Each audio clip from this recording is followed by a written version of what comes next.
సన్నిధానంలో మనం అందరూ ఇలా ఉన్నందుకు దేవాదేవునికి వందనాలు. అందరూ బాగున్నారు కదా? మరి కరోనా వ్యాధి వచ్చి మరి నేటికి 2 నెలలు గడిచింది.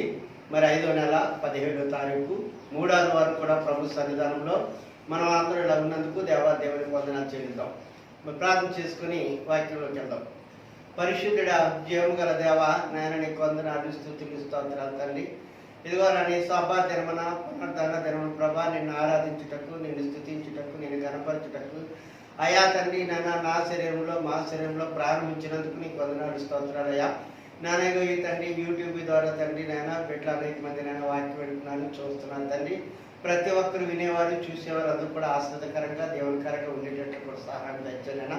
ఇగో తండ్రి నాన్న నీ వాక్యం మాట్లాడేటప్పుడు నీ దాసుని కొద్ది నిమిషాలు చూపించాలని మరుగుపరుచుకుని నాన్న ఎంతమంది చూస్తున్నారో వారందరికీ నాన్న ఏ వాక్యం కావాలో ఏ మాటలు కావాలో నీకు తెలిసినైనా వారికి తగిన హృదయాల్లో నేను తండ్రి నేను మీ వాక్యం మీరు బోధించమని అడుగుతున్నాను. దేవానికి వందనాలు తండ్రి.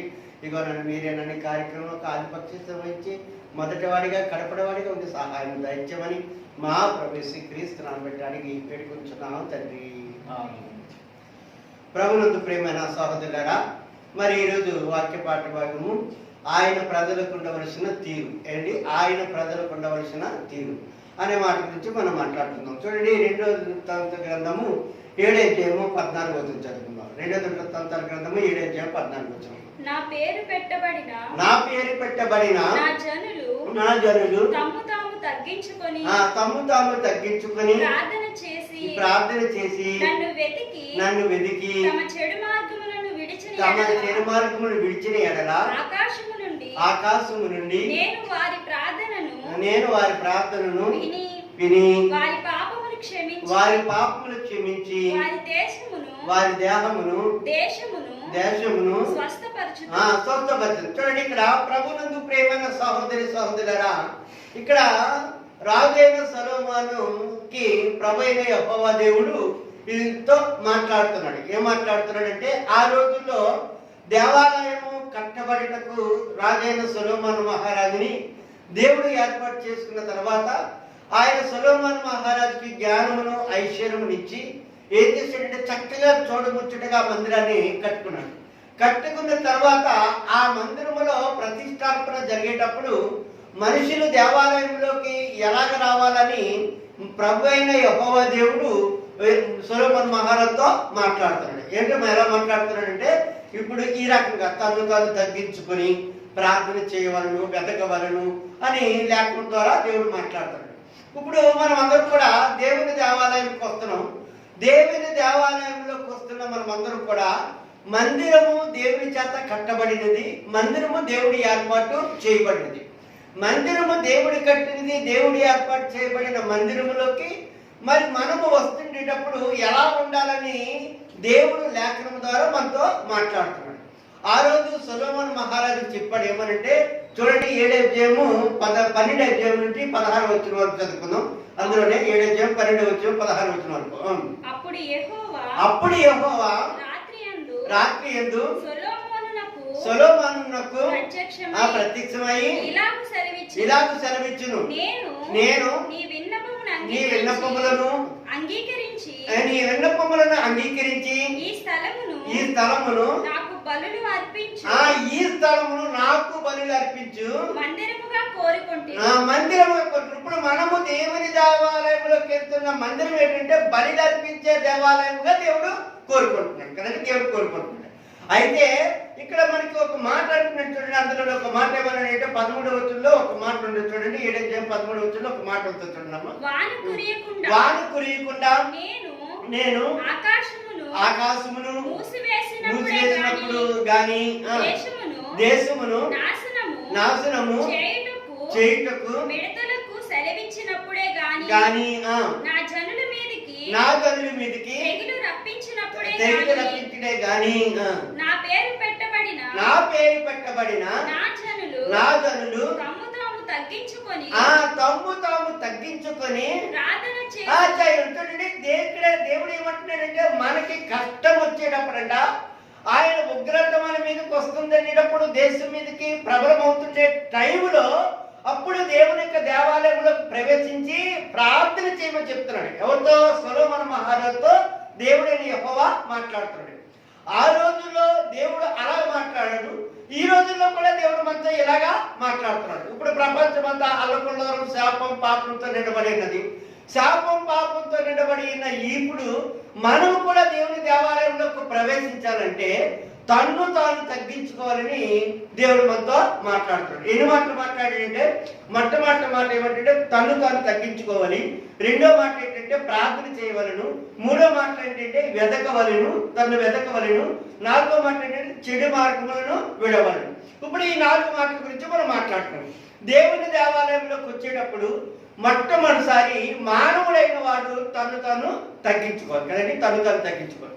ఇప్పుడు దేవాలయంలోకి వెళ్తున్నామంటే మనం హెచ్చించుకునే గుణాలు ఉంటాయి. దేవాలయంలోకి వెళ్తున్నామంటే మనం అలంకారంతో వస్తాం, దేవాలయంలోకి వస్తున్నామంటే అసూయతో వస్తున్నాం, దేవాలయంలోకి వస్తున్నామంటే ఏసుతో వస్తున్నాం, దేవాలయంలోకి వస్తున్నామంటే పగతో కూడా వస్తున్నాం. కానీ మనకు పడలేని వారు, మనతో మాట్లాడలేని వారు, మనకు విరోధులు ఎవరైనా వచ్చి మన పక్కలో కూర్చున్నా మనకు అసూయ, ఏర్స వస్తుంది.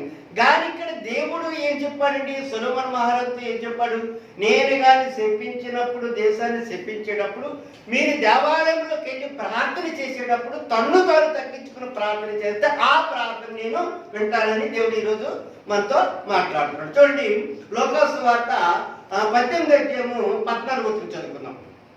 లోకాసు సువార్త 18:14 చదువుకున్నాం. అతని కంటే ఇతడు నీతిమంతుడిగా తీర్చబడి తన ఇంటికి వెళ్ళనని మీతో చెప్తున్నాడు. ఇక్కడ దేవాలయానికి వచ్చారు. ఎవరు వచ్చారు చూడండి, ఎవరు వచ్చారు ఇక్కడ ఎందుకు చూడండి. లోకాసు సువార్త 18:10 ఒక మాట చూడండి. ఇద్దరు మనుషులకు ప్రార్థన చేయుటకు ఇద్దరు మనుషులు దేవాలయమునకు వెళ్ళిరి. దేవాలయానికి ఇక్కడ దేవుని యొక్క వాక్యం ధారాళంగా మాట్లాడుతుందండి. పరిశుద్ధాత్మ దేవుడు మనతో మాట్లాడుతున్నాడండి. ఇప్పుడు ఇక్కడ ఇద్దరు వ్యక్తులు వెళ్తున్నారు. ఎవరు? ఒక వ్యక్తి సొంకరు, ఒక వ్యక్తి పరిశేయుడు. పరిశేయుడు, సొంకరు ఇద్దరు కూడా ఎక్కడికి వెళ్ళారు? దేవాలయంలోకి వెళ్ళారు. దేవాలయంలోకి వెళ్ళేటప్పుడు ఇక్కడ సొలొమోను మహారాజు ద్వారా దేవుడు చెప్పిన మాట ఏం చెప్తున్నాడు మనకి? ఏం చెప్తున్నాడు? మీరు తగ్గించుకుని ప్రార్థన, తన్ను తగ్గించుకుని ప్రార్థించమన్నాడు. మరి ఇక్కడ దేవాలయంలోకి వచ్చిన వీరిద్దరు, ఒకడు నీతిమంతుడిగా తీర్చబడ్డాడు, ఒక నీతిమంతుడిగా తీర్చబడలేదు. అంటే దీనికి అంతగా కారణం ఏంటి చెప్పండి. మందిరంలోకి ప్రవేశించేటప్పుడు మీ కష్టం వచ్చిందనుకోండి, మీ బాధ వచ్చిందండి, ప్రతిష్టాపన చేయండి. మీ కష్టాన్ని, మీ బాధని తీసేసి మిమ్మల్ని, దేశాన్ని మిమ్మల్ని స్వస్థపడతానని దేవుడైన యెహోవా సొలొమోను మహారాజుకి మనకి చెప్పినాడు. మరి ఇక్కడ వాక్యంలోకి వచ్చేసరికి ఇద్దరు దేవాలయంలోకి ప్రవేశించి నువ్వెంత నేనంత అనుకుంటున్నారు. అది మంచి పద్ధతేనా? అది వాక్యానికి విరోధం కదా, అది దేవుడికి ఇష్టం లేని పనే కదా. నువ్వు దేవాలయంలో ప్రవేశించావంటే, నువ్వు ప్రార్థన చేస్తున్నావంటే ఆకాశమందు ఆసీనుడైన దేవుడు చూస్తున్నాడని గ్రహించుకొని నీవు దేవుని విషయంలో తగ్గించుకుని ప్రార్థన చేస్తే నీ ప్రార్థనకి దేవుడి జవాబు ఇస్తాడు. అక్కడ శంకర్ అదే పని చేశాడు. నేను పాపిని, దేవుని మందిరంలో ప్రవేశించడానికి యోగుడిని కాదు అని ఎప్పుడైతే ప్రభు యొక్క పాదాల దగ్గర పడి పశ్చాత్తాపడుతున్నాడో, పరిచయుడి కంటే శంకర్ ఏమయ్యాడండి? నీతిమంతుడిగా తీర్చబడ్డాడు అండి. ఈరోజు నువ్వు దేవాలయంలోకి వస్తున్నట్టే నీకు హెచ్చించుకోవడానికి కాదు, దేవాలయంలోకి వస్తున్నావంటే నువ్వు పగ సాధించడానికి కాదు, దేవాలయంలోకి వచ్చావంటే నువ్వు మనుషుల మీద కుయుక్తులు మాట్లాడడానికి కాదు. నువ్వు తగ్గించుకుని ఉండి ప్రార్థన చేస్తే నీ ప్రార్థనకి దేవుడు జవాబు ఇస్తాడు. ఏమంటున్నాడంటే తన్ను తాను తగ్గించుకున్నవాడు హెచ్చింపబడిన. హల్లెలూయా. ఈరోజు దేవుని యొక్క వాక్యం అంత ధారాళంగా మాట్లాడుతుంది. పరిచయుడు దేవుని విషయంలో ఏ మాత్రం కూడా అశ్రద్ధ చేయలేదు. మమ్మారి ప్రార్థన చేస్తున్నాడు, దశభాగాలు ఇస్తున్నాడు, కానుకలు ఇస్తున్నాడు, మందిరానికి వస్తున్నాడు, వారానికి ఎన్నిసార్లు ఉపవాసం ఉండాలి అన్నిసార్లు కూడా ఉపవాసం ఉంటాడు. కానీ అతనిలో ఒక గుణం ఉంది. ఏ గుణం అంటే ఇతరులను చూసే గుణం ఉంది. ఈరోజు నువ్వు దేవుని మందిరంలో అడుగు పెట్టావంటే ఆ మనిషి ఇలాంటి వాడు, ఈ మనిషి ఇలాంటి, వాళ్ళు ఇలాంటి వాడు, ఇలాంటి వాడు, అలాంటి వాడు నువ్వు అన్నావా, అన్నీ నువ్వు ప్రార్థన చేస్తే నీ ప్రార్థన దేవుడు వినడు. స్పష్టంగా దేవుడు మాట్లాడుతున్నాడు, లేఖలు మాట్లాడుతుంది. ఆది యందు వాక్యం ఉంటున్న వాక్యమే దేవుడే ఉన్నాడు. ఈరోజు దేవుడే మనతో మాట్లాడుతున్నాడు. ఈరోజు నువ్వు ప్రార్థన వింటున్న ప్రియ సహోదరి, వాక్యం వింటున్న ప్రియ సహోదరులారా, నువ్వు ఎలా తగ్గించుకున్నావు? నువ్వు ప్రార్థన చేస్తున్నావు ఒకసారి ఆలోచించి. నువ్వు శంకర వల్ల ఉన్నావా, పరిచయుడి వల్ల ఉన్నావా ఆలోచించి. అమ్మ, నువ్వు శంకర వల్ల ఉన్నావా, పరిచయరాలుగా ఉన్నావా ఆలోచించేది. నీ ప్రార్థన దేవుడు వినేస్తున్నాడు, నా ప్రార్థనకు దేవుడు జవాబు ఇచ్చేస్తున్నాడు. నాకేమో అందరికంటే నేను బాగానే ఉన్నాను అనుకుంటున్నాం. అక్క అన్నిజనులు బాగున్నారు, మనం కూడా బాగుంటున్నాం. కానీ నీ ప్రార్థన దేవుని సరిదానికి చేరుతుందో లేదో ఆలోచన చెయ్యి. చూడు, అందుకే ఎస్ఐ గ్రంథము 1 2 వచనం చదువుకున్నాం. ఎస్ఐ గ్రంథం 1 2 వచనం. యెహోవా మాట్లాడుచున్నాడు. యెహోవా మాట్లాడుచున్నాడు. ఆకాశమా ఆలకించుము. భూమి చెవియొగ్గుము. చెవియొగ్గుము. నేను పిల్లల్ని పెంచి గొప్పవారిని చేసి తిని వారు నా మీద తిరుగుబడి చేస్తున్నాడు. నేను పరిచయం పెంచి పెద్దవాడు చేసి గొప్పవాడిగా చేస్తాను, వారు నా మీద తిరగబడతాను. నేను చెప్పాను ఆ కాలంలోనే, ఆ దినాల్లో చెప్పాను కదా, సొలొమోను మహారాజుకి నేను చెప్పేటప్పుడు చెప్పాను కదా, నువ్వు దేవుని మందిరంలోకి వెళ్ళేటప్పుడు తన్ను తాను తగ్గించుకుని ప్రార్థన చేయమని చెప్పినప్పుడు నువ్వు నా మాటను నిర్లక్షించి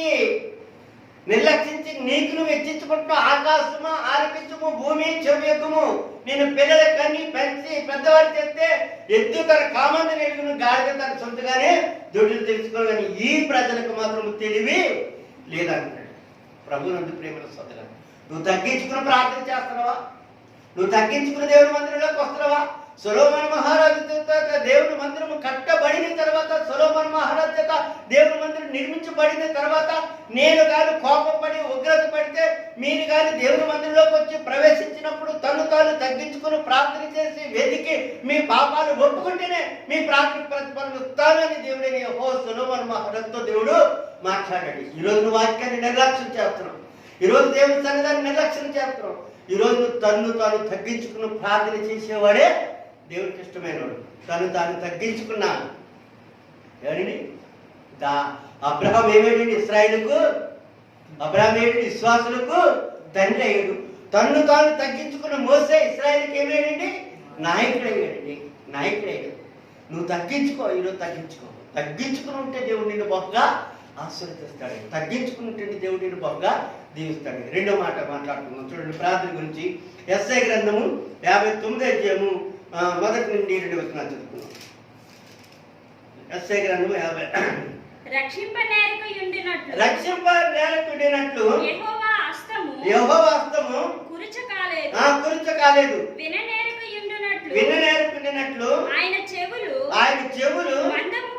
మందం కాలేదు. ఏంటి, నువ్వు దేవుని మందిరంలోకి వస్తున్నావు అంటే, ప్రార్థన చేస్తున్నావు అంటే నీవు నమ్మకంగా ప్రార్థన చేస్తున్నావా? నమ్మకంగా ప్రార్థన చేస్తున్నావా? నమ్మకంగా అంటే రక్షింపనేరకుండినట్లు యెహోవా హస్తము కొరచ కాలేదు, విననేరకుండినట్లు చెవులు మందము కాలేదు. ఉదాహరణకి మీకు బాగా తెలిసింది అయితే, అన్న ప్రతి ఏటా దేవాలయానికి వెళ్తుంది. కల్కాని యొక్క భార్య ప్రతి ఏటా దేవాలయానికి వెళ్ళి ప్రతి ఏటా వెళ్తుంది. కానీ ఒకనొక దినాన్న దేవాలయంలోకి వెళ్ళిన తర్వాత, ప్రార్థన చేసిన తర్వాత మరలా ఇంకా తిరిగి ప్రార్థన చేయలేదు. ఎందుకంటే నేను ప్రార్థన చేసి దేవునికి అప్పచెప్పాను, నా దేవుడు ప్రార్థనకి జవాబు ఇస్తాడని నమ్మకం కలిగి ఉంది. ఈ సంవత్సరం ప్రార్థన చేసింది, వచ్చే సంవత్సరం అదే ఏటకి చక్కని కుమారుని దేవుడు సమీరుని ఆమెకి ఇచ్చినాడు. దేవుడి స్తోత్రం కలిగాక. రక్షింపనేరకుండినట్లు యెహోవా హస్తము కొరచకాలేదు, విననేరకుండినట్లు చెవులు మందము కాలేదండి. నువ్వు ప్రార్థన చేసేటప్పుడు దేవుని మందిరంలోకి వచ్చి నువ్వు ప్రార్థన చేస్తే నీ ప్రార్థనకి దేవుడు తగిన జవాబు ఇస్తాడు, తగిన ప్రతిఫలం కూడా ఇస్తాడు. నువ్వు ప్రార్థన చేయి. నువ్వు ప్రార్థన చేస్తున్నావా? ఏ ప్రార్థన చేస్తున్నావు? మనుషులు వినాలని ప్రార్థన చేస్తున్నావు, మనుషులు మెచ్చుకోవాలని ప్రార్థన చేస్తున్నావు. నీ ప్రార్థన పక్క వాళ్ళు చూసి అబ్బా ఇంత బాగా చేస్తుందా, ఆమె ఎంత బాగా చేస్తున్నాడా, అతను అని అనుకున్నట్లు ప్రార్థన చేస్తున్నావు. కానీ దేవుడు విన్నట్లు మాత్రం ప్రార్థన చేయట్లేదు. చూడండి, కీర్తన గ్రంథము 45 2 వచనం చదువుకుందాం. కీర్తన గ్రంథము 45 2 వచనం చదువుకుందాం. నాశనకరమైన గుంటలో నుండి జిగటగల దొంగ ఊబిలో నుండి ఆయన నన్ను పైకెత్తును. నా పాదములు బండ మీద నిలిపి నా అడుగులు స్థిరపరచును. దేవుడు స్తోత్రం కనుక ప్రార్థన చేశారు కదండి. దావీదు మహారాజు కూడా తప్పు చేశాడండి. తప్పు చేసి ప్రార్థన చేసిన తర్వాత అంటున్నాడు, నా పాదములు బండ మీద, చూడండి, నా పాదములు ఏం చేయండి, నా పాదములు బండ మీద నా అడుగులు స్థిరపరచును అంటున్నాడు. ఎంత చక్కని మాట అండి. ప్రభునందు ప్రేమైన సహోదరి సహోదరులారా, నువ్వు దేవాలయంలోకి వచ్చి నువ్వు ప్రార్థన చేస్తున్నావు అంటే నీ ప్రార్థన దేవుడు వింటున్నాడని గమనించు. ఈరోజు నీ ప్రార్థన దేవుడు వింటున్నాడని గమనించి నువ్వు ప్రార్థన చేస్తే నీ ప్రార్థన తప్పనిసరిగా దేవుడు వింటాడు. నీ ప్రార్థన దేవుడు తప్పనిసరిగా జవాబు ఇస్తాడు. దేవాలయంలో ప్రార్థన చేస్తాడు.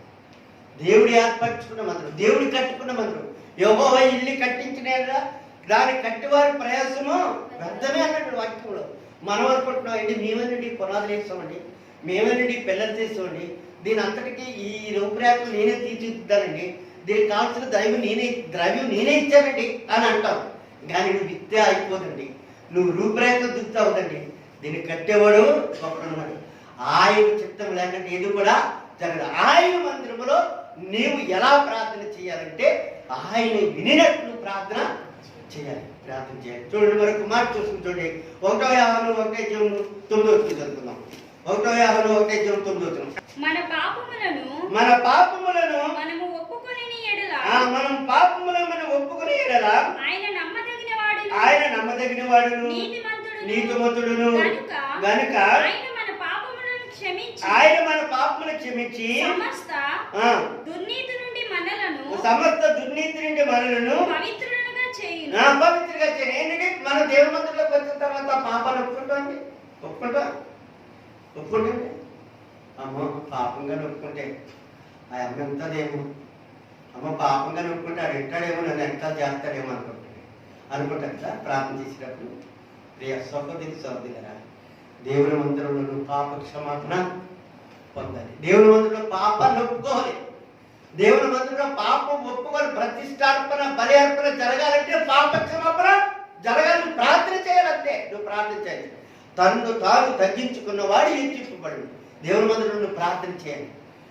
అయ్యా నేను ఏకాలు వస్తున్నానండి, నేను నా బాధ ఏదో, నా కష్టం ఏదో నువ్వు చెప్పలేకపోతున్నాను ప్రభా.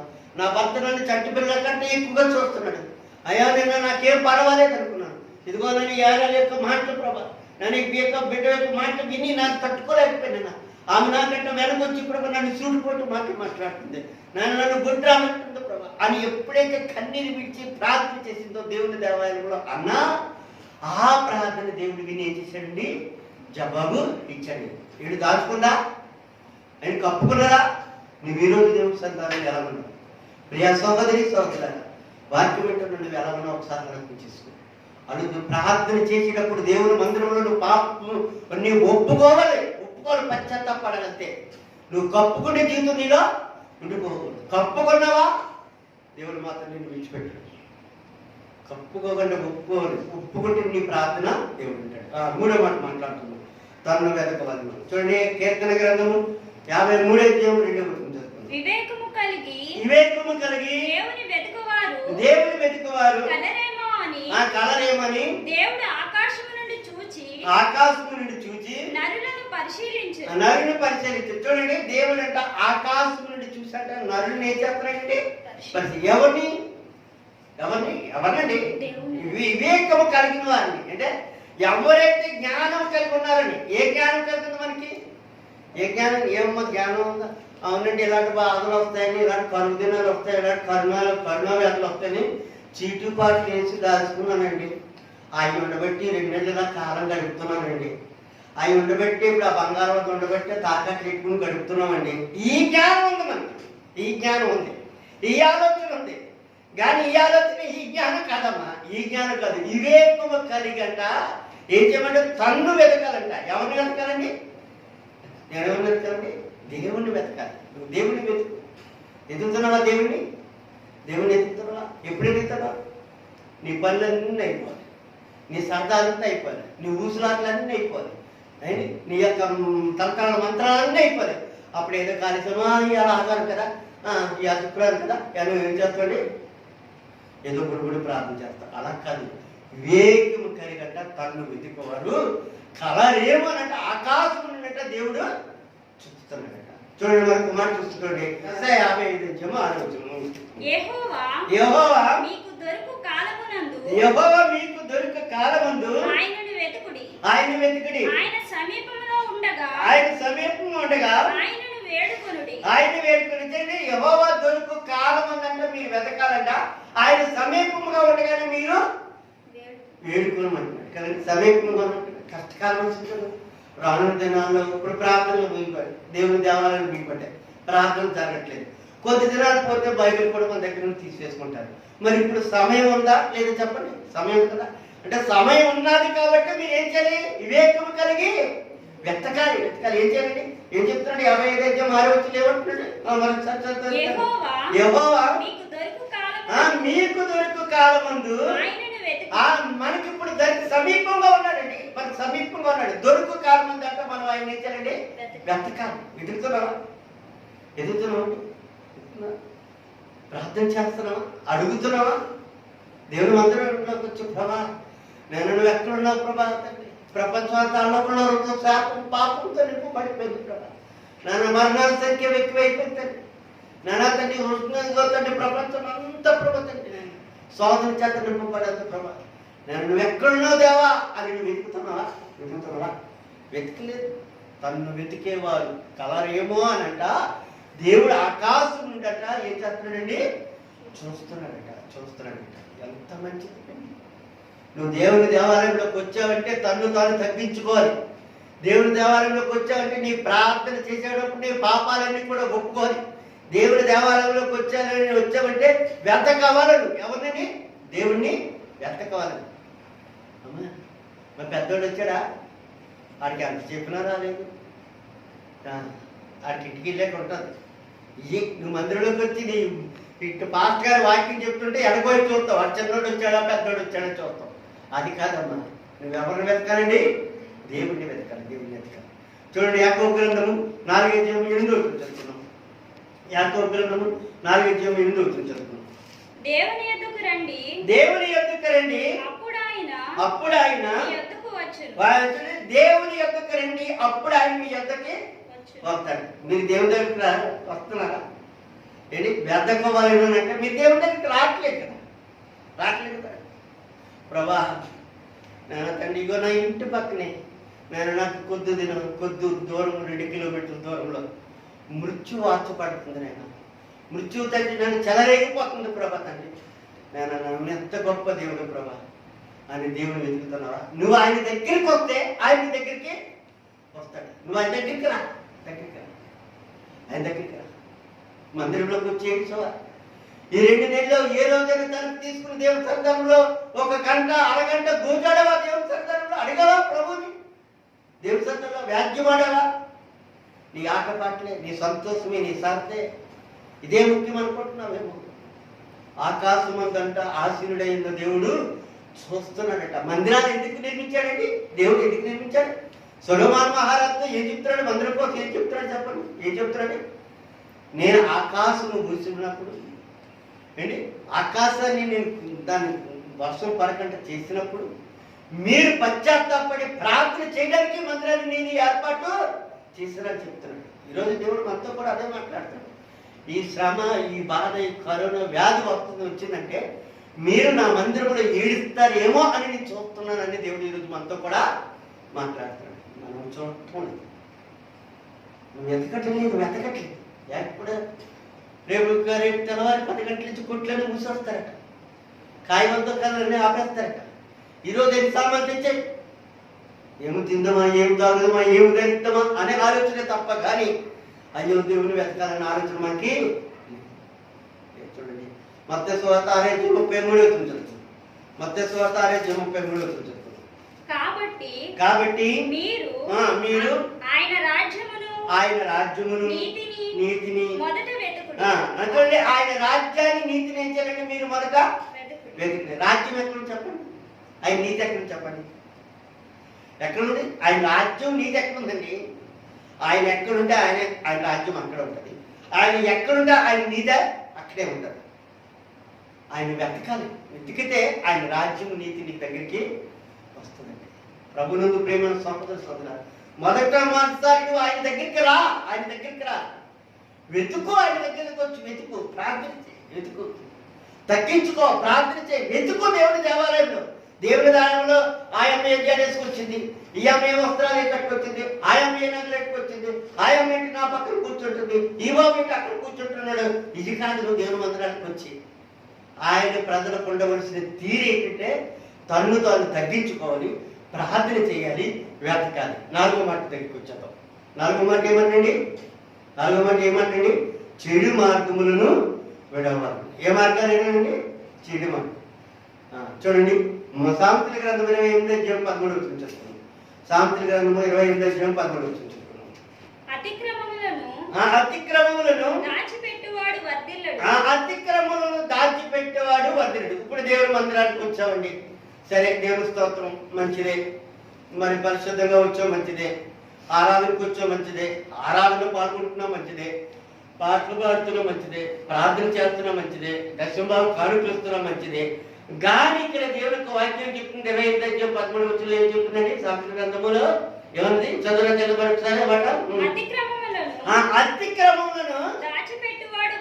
అతిక్రమలు ఏం చేయాలండి? దాచిపెట్టేవాడు వర్ధిల్లాడు. అంటే అతిక్రమలు నువ్వు ఏం చేస్తున్నావు? పాటలు పాడుతున్నావు, ఆస్వాదలు ఇచ్చేస్తాయా? దశంభాగాలు ఇచ్చేస్తున్నావు, ఆస్వాదలు ఇచ్చేస్తాయా? మందిరంలోకి వచ్చేసినంత మాత్రం కష్టం వచ్చేస్తాయి. నీ పాపాన్ని ఏం చేయాలండి? విడిచిపెట్టుకోవడానికి ప్రయత్నమా? చెడు మార్గం, నీ అతిక్రమలు విడిచిపెట్టాలి. నీ అతిక్రమం, నీ పాపం ఏంటో తెలుసు, నీవు ఏం చేస్తున్నావో తెలుస్తేదా? అయినా నువ్వు ఏం చేస్తున్నావో దేవుడికి తెలుసండి, నేనేం చేస్తున్నానో దేవుడికి తెలుసండి. నేను వాక్యం చెప్తున్నాను, నేనేం చేస్తున్నానో దేవుడికి తెలుసు, వింటున్నావు నువ్వేం చేస్తున్నావో దేవుడికి తెలుసు. నేను ఒక చిన్న సామెత చెప్తున్నాను. ఒక ఊరి గ్రామ పెద్దన్న ఏమన్నాడంటే, అరే మీ ముగ్గురి పిల్లలకి 3 లాడులు ఇస్తాను, ఈ ముగ్గురు కూడా ఈ లాడు ముగ్గురు కూడా 3 వైపులు ఎవరు చూడకంటే వెళ్ళి తినేసరండిరా అని అన్నాడు. అయితే 3 కుర్రోళ్ళు తీసుకున్నారు లాడు. 3 కుర్రోళ్ళు తీసుకున్న తర్వాత ఒక కుర్రోడు చాలా ఎడారి లాంటి ప్రదేశానికి వెళ్ళి తినేశాడు. ఇంకోడేమో కొండ ప్రాంతానికి వెళ్ళి తినేశాడు. ఇంకోటి ఏం చేశాడంటే ఇంకో దగ్గరికి ఎక్కడికో వెళ్ళాడు, తిరిగి తీసుకుని వచ్చాడు. వచ్చిన తర్వాత ఇద్దరు తినేసారు. నేను తిన్నానండి అంకుల్ గారు, ఎవరు చూడలేదు. ఇంకోటి అన్నాడు, నేను తిన్నాను అంకుల్ గారు, ఎవరు చూడలేదండి. మూడేవాళ్ళు అంటే ఎవరు నువ్వు తిన్నావు, ఎవరు నువ్వు తెలియదంటే, ఎవరు చూడకపోయినా ఎవరు చూస్తున్నారండి? దేవుడు చూస్తున్నాడంట. హల్లెలూయా. ఈరోజు ప్రభునందు ప్రేమైన సహోదరులారా, నీ అతిక్రమలు ఎవరు చూడకపోయినా దేవుడు మాత్రము చూస్తున్నాడు. వాటిని విడిచిపెట్టుకోవాలి, నీ చెడు మార్గములను విడిచిపెట్టుకోవాలి. చూడండి, మార్కు సువార్త 7:21 చూస్తున్నాం. మార్కు సువార్త 7:21 చూస్తున్నాం. లోపల నుండి అనగా మనుషుల హృదయములో నుండి దురాలోచనలు, జారత్వములు, దొంగతనములు, నరహత్యలు, వ్యభిచారము, లోభములు, చెడుతనములు, కృత్రిములను, కామ వికారములు, మత్సరములు, దేవదూషణయు, అహంభావములు, అవివేకములు వచ్చును. ఈ చెడ్డవన్నీ లోపల నుండి బయలు వెళ్ళి మనిషిని అపవిత్రపరచునని ఆయన చెప్పను. ఎక్కడున్నాయి ఇవన్నీ? బయట ఉన్నాయా? లోపలైంది. అహంకారం ఎక్కడుంది? అపవిత్రత ఎక్కడుంది? దొంగతనం ఎక్కడుంది? జాగ్రత్తం ఎక్కడుంది? ఎక్కడున్నాయండి? బయట ఉన్నాయా? ఈ లోపలే ఉన్నాయంట. ఈ లోపల నుండి వెళ్ళి బయటని మనిషిని ఏం చేస్తారండి? అపవిత్రత పరిస్థితినంట. ప్రభునందు ప్రేమైన సహోదరి సహోదరులారా, వాక్యం వింటున్న ఈ రోజు నువ్వు దేవుని సన్నిధానంలో దేవుని మందిరంలోకి వచ్చి ప్రార్థన చేస్తున్నావంటే, నీ చెడు మార్గములు విడిచిపెట్టి ప్రార్థన చేస్తే నీ ప్రార్థన దేవుడు వింటాడు. మందిరం అంటే ఏదో మందిరం కట్టడం, మాకు మందిరం లేదంటే నలుగురు కూర్చొని ప్రార్థన చేసుకోవడం కానీ నువ్వు అనుకుంటున్నావేమో. దావీదు మహారాజు చేత కట్టబడలేని మందిరము సొలొమోను మహారాజు చేత కట్టించాడంటే దీనికి ఒక ప్రణాళిక ఉంది, దీనికి ఒక ఉద్దేశం ఉంది. దేవుని చిత్తం, దేవుని ప్రణాళిక ఉంది. ఎందుకు కట్టించాడు అనుకున్నావు? నువ్వు తమ్ము తాము తగ్గించుకోవాలి, ప్రార్థన చేయాలి, వెతకాలి, నీ చెడు మార్గాలను విడవాలి. అప్పుడు నీ విషయంలో కూడా దేవుడు మేలు చేస్తాడు. ఎందుకంటే దేవుడు ఎందుకంటే మందిరాన్ని కట్టించాడంటే, చూడండి ఒకసారి అది చూద్దాం. 2వ గ్రంథము 7:10-16 వరకు చదువుకున్నాం. 7:10-16 వరకు చదువుకున్నాం. 7వ నెల 23వ దినమందు దావీదునకును సొలొమోనును తన జనులైన ఇశ్రాయేలుకును యెహోవా చేసిన మేలుల విషయమై సంతోషించును. ఆ. ఆ. ఎవరి గుడారములకు ఆ. వారు వెళ్ళునట్లు ఆ. అతడు జనులకు ఆ. సెలవిచ్చి వారిని పంపివేసెను. ఆ ప్రకారము సొలొమోను యెహోవా మందిరమును యెహోవా మందిరమును రాజనగరును కట్టించి యెహోవా మందిరమందును తన నగరమందును చేయుటకు తాను ఆలోచనదంతయు ఏ లోపము లేకుండా నెరవేర్చి పని ముగించెను. పని ముగించరు. దేవుని మందిరాలు ఏంటంటే దేవునికి ఇష్టమైనట్టు కట్టి ఏ లోపము లేకుండా కట్టి ఏం చేసినట్టు పని ముగించండి. దేవుని స్తోత్రం కలుగాక. హల్లెలూయా. ప్రభునందు ప్రేమైన సహోదరి సహోదరుల వాక్యం వింటున్న ఈ రోజు మనం దేవుని మందిరంలో ప్రవేశిస్తున్న మనము దేవుని ఉద్దేశం ఏంటంటే ఇది నీ లోపం లేకుండా నువ్వు మందిరం కట్టు. ఆ మందిరంలో నువ్వు ప్రవేశించాలంటే నువ్వు మాత్రం 4 లక్షణాలు గుణాలు ఉండే మనుషులు మాత్రం ప్రవేశిస్తేనే ఆ ప్రార్థనకి జవాబు ఇస్తాడండి. నోబో వాడు కట్టాడండి. ఆ వాడిలోకి ప్రభు అయిన యెహోవా దేవుడు ఏమన్నా నిండేసు ఆడామగ జంతువులందరికీ అక్కడ అందులోకి ఏనుగు వచ్చింది. ఏనుగు వస్తుంది అంటే బలిష్టమైంది. అందులో దూరలేకపోయింది. అప్పుడు నా దగ్గరికి వచ్చి అయ్యా మీకు ఇలా చేసావు గర్వంగా నేను దూరలేకపోతున్నా అంటే ఆయన అన్నాడు ఇది దేవుని చిత్తం నా చిత్తం కాదమ్మా నువ్వు తగ్గించుకుని రాను. ఆమె ఏం చేసిన ఏనుగు ఏం చేస్తున్నాడు తగ్గించుకుని వచ్చిందట. అలాగే ఈరోజు నువ్వు తగ్గించుకుని దేవుని మందిరంలో ప్రవేశిస్తే నీ ప్రార్థన విని దేవునికి జవాబు ఇస్తాడు. నీ అవసరం నీ ఎక్కడికి తీస్తాడు. మందిరం అనగా దేవుని యొక్క ఏర్పాటు వల్ల కట్టబడిన మందిరం. అది ప్రతిష్టాత్మక మందిరం. ఆ మందిరంలోకి వచ్చేటప్పుడు తగ్గించుకొని ప్రార్థన చేసి వెతికి నీ చెడు మార్గములు విడిచిపెట్టుకుంటేనే దేవుని విషయంలో మేలు చేస్తాడు. మరి వాక్యం ఉంటున్నా నీ మాత్రం కూడా మందిరానికి వస్తున్నావు మందిరానికి వస్తున్నావు ఏదో అనుకుంటున్నావేమో కానీ ఆకాశమంతా ఆశీనుడై ఉన్న దేవుడు అంట చూస్తున్నాడంట ఇవన్నీ. అందుకే గాడిద సొంత ఎద్దు తన కామందని ఎరుగును గాడిద తన సొంతగానే గద్దెని చూడండి మరి పెంచుకున్న తర్వాత కొన్ని దినాలు అమ్మేసిన తర్వాత మళ్ళా కొద్ది దినాలు అయిన తర్వాత తెలిసి చూసాం అనుకోండి అది మనం చూసా అంబా అని అడిగింది. గాడి ఎలాంటి జంతువైనా సరే పొద్దున్న తిరుగుతుంది. పొద్దు ఏం చేస్తుంది తన గుడికి చేరుతుంది. వాటికైనా బుద్ధి ఉంది కానీ ఈ మనుషులకు మాత్రం బుద్ధి లేదని దేవుడు ఆలోచన చెప్పాడు. ఈరోజు అలాగే జరుగుతుంది. ఈరోజు దేవుడు మందిరంలోకి నువ్వు వచ్చావంటే నువ్వు తగ్గించుకుని ప్రార్థన చేసి వెతికి ఆయనట్లయితే నీ ప్రార్థన దేవుడు తప్పనిసరిగా వింటాడు. ప్రార్థన చేసుకున్నాం. అందరూ కళ్ళు మూసుకున్నట్లయితే ప్రార్థన చేసుకున్నాం.